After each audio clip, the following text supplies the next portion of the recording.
I spent 2 weeks in Norway this summer, and here's everything I learned on our road trip across the country. So, if you're planning to visit Norway, you should keep watching. First, I want to talk about the preparations we made for our trip. We had originally planned to sleep in a tent for the duration of our trip. However, it was unfortunately rather cold and rainy while we were in Norway, so we did not camp as often as planned. If you decide to visit Norway and you want better weather, you should plan a visit between June and August, or stay in a hotel or a cabin. So, the evening before the trip, I decided to finally begin packing. We had already brought some equipment from the basement, but as you can clearly see, it still needed to be organized. I began with rolling up my sleeping bag. You need to know, I really suck at fitting the sleeping bag in this bag thing, so after my first try didn't work, I decided to just perform some CPR on my sleeping bag to fit it in the bag. I was really surprised that it worked. And look at that technique, remarkable.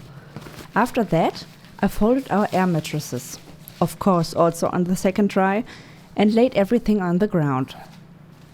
On our trip we brought my backpack, a map, the air mattress, my sleeping bag, shoes and socks for hiking, a folding chair, a cooking set with plates, cutlery and a pot, a pan, a mug, a small cooking stove, a pocket knife, some folding shovel thingy, a canister for water, a small cover for my backpack, a flashlight, an emergency blanket for the cold nights, another light, of course a tent and an insulated pad for sleeping.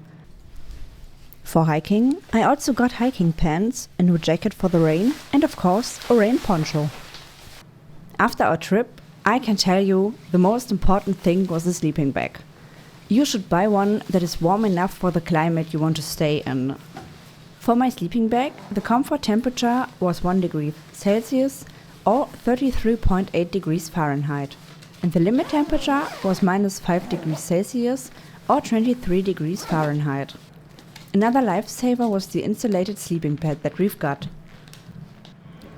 Now, let's talk about another important thing that we prepared for our trip. We booked the ferry tickets from Denmark to Norway in advance, because you can't buy the tickets on the day of your departure. The company that operates the ferry, Color Line, also recommends being at the harbor at least 1 hour before departure. Once you board the ferry, you need to leave your vehicle on the parking deck. The deck is closed until 10 minutes before arrival, so make sure to get everything you need from your car.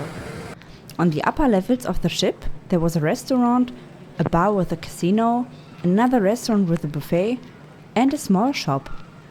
Of course, there was plenty of room to sit down and even some charging outlets, so you could charge your phone. All in all, I think the experience on the ferry was alright. It took us 3 hours and 45 minutes to get from Denmark to Norway, and we paid 156 euros for 2 people and 1 car one way. Let's talk about costs and prices. I had read online that Norway is more expensive than other countries like Germany, France or the Netherlands. Because of that, we decided to buy some of the groceries while we're still at home. I'm glad that we did so, because all the food, except 1 or 2 exceptions, cost about 20% more than what we were used to. But because we already had basic foods like noodles and rice, we only needed to buy fresh produce like vegetables, fruit or dairy products. Due to that, we could save some money. Another important thing to note is that you need to pay a toll for many roads in Norway. The toll usually costs around 4 or 5 euros, and you can pay through a website with a credit card. We also registered our car on an app called ePass24 for the roads that have an automated toll system. If you are planning to explore Norway by car, you should include the prices of the toll roads when planning your budget. For the accommodations, as I said, we initially wanted to camp in our tent. Because of the bad weather, we only slept 4 nights in the tent. We mostly slept on campgrounds, except for 1 night when we found a beautiful lake to camp at. In Norway, it is allowed to camp basically everywhere you want to, due to the right to roam, a Norwegian law that allows you to hike and camp almost everywhere in the country. The important thing to note here is that you need to follow the rules and guidelines from the Norwegian authorities. I linked the official website below if you want to check it out. We ended up sleeping most of our nights in the many cabins that Norway has to offer. They are located on the campgrounds and cost around 50 euros per night. The cabins include beds and sometimes even a small kitchen with a fridge. The cabins we stayed at didn't include a bathroom, so we had to use the shared facilities on the campground. Those facilities were almost all the time very clean. But be aware that you need to pay for a hot shower on some campgrounds. As I said earlier, you should be prepared that Norway can be a bit rainy, especially during fall. Of course, you can enjoy the beautiful landscape even if it rains, but it is a good idea to have at least one alternative plan other than staying in a tent. The weather is especially important if you want to go hiking, as it can change fast. Most importantly, you should know who to call if there is an emergency. We decided that we wanted to go on a 2-day-long hiking trip in the Forollhogna National Park. It is located south of Trondheim and is known for its untouched and beautiful nature. The mountain Forollhogna is in the center of the national park and the highest of the mountain range. It is 1,332 meters tall and right next to a beautiful lake. We saw on a map that right next to the mountain by the lake is a small cabin that is free to use and open all year round. Norway has many of those cabins all throughout the national parks. You can sleep in them for free for up to 2 nights in a row. Of course, you should be respectful if you are staying in one of those cabins and leave everything as you found it.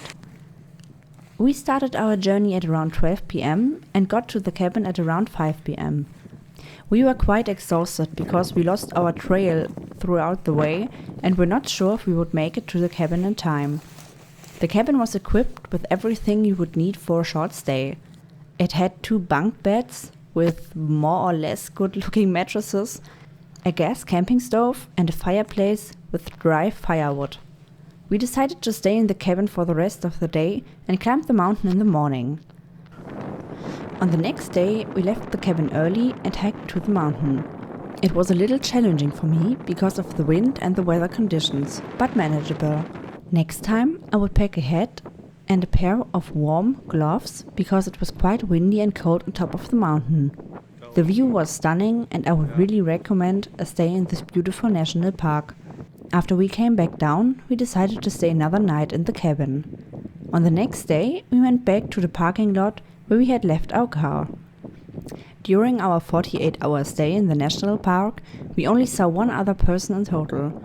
For me personally, this made our stay even better. After our hiking adventure, we decided that we wanted to go back to civilization and do some shopping and sightseeing. On the next day, we decided to visit Trondheim. We were lucky with the weather because it was sunny and warm. We walked through the city center and enjoyed a stroll through a local bookstore. I even got my much-needed matcha latte. We also enjoyed the view over the city from the Kristiansen fortress. After a trip to Trondheim, we wanted to drive in the direction of Bergen. On our way there, we visited a viewpoint for the Troll Wall, Europe's tallest vertical overhanging rock face. We also drove on the Troll Path, which is a serpentine mountain road and part of the Norwegian County Road 63. Unfortunately, the weather got bad as we reached Bergen. Because of the rain, we didn't really get the chance to see much of the city. But we got to see the fish market, a popular tourist attraction in the city. The prices of the different food options really showed that the market only operates for tourists and not the local population. Because of that, we decided to get our lunch somewhere else. Initially, we wanted to hike to the Trolltunga after we visited Bergen, but due to the rain and the cold, we didn't really felt like hiking. Instead, we decided to visit Stavanger, which is the 3rd largest city in Norway. The city was heavily influenced by the oil industry in the late 20th century. I would really recommend visiting the oil museum. There you can learn everything about the rise of the oil industry and how it changed the economy of Norway. A part of the museum is even built like a small oil rig. The city itself felt vibrant, and I really liked the colorful houses. The last city we visited was Oslo. To save money, We decided to park our car outside of the city and take the tram to the center. We used an app called Router to buy our tickets. We first stopped at a place called Oslo Street Food. It was a big hall where many different vendors sold their food. You could order through QR codes placed on the tables. We had some amazing Indian food and really enjoyed the vibe there. After we ate, we wanted to visit the Edvard Munch Museum. It is located near the Opera House and within walking distance from the city center. If you want to visit the museum to see the famous Scream painting, you should be aware that it is only shown every 1.5 hours. We unfortunately just missed it when we arrived, so we had to wait for some time. In the end, I wish we had more time in Oslo so we could see more of the city. Unfortunately, we had to take the ferry on the next day, so we couldn't stay there any longer. I would really recommend that you plan at least 2 days for your visit to Oslo. I think what impressed me the most during the trip, apart from the cities, were the natural highlights and the breathtaking landscape. The beautiful mountains, endless fjords and lushy greenery made the whole journey truly special. I can recommend a trip to Norway to anyone, but I would also say that a little preparation is essential, whether it's for the long distances, the costs, or the weather. With the right mindset and some planning, however, you can have an unforgettable experience. Thank you for watching, and if you want, you can comment down below if you have been to Norway and what your favorite thing to do was.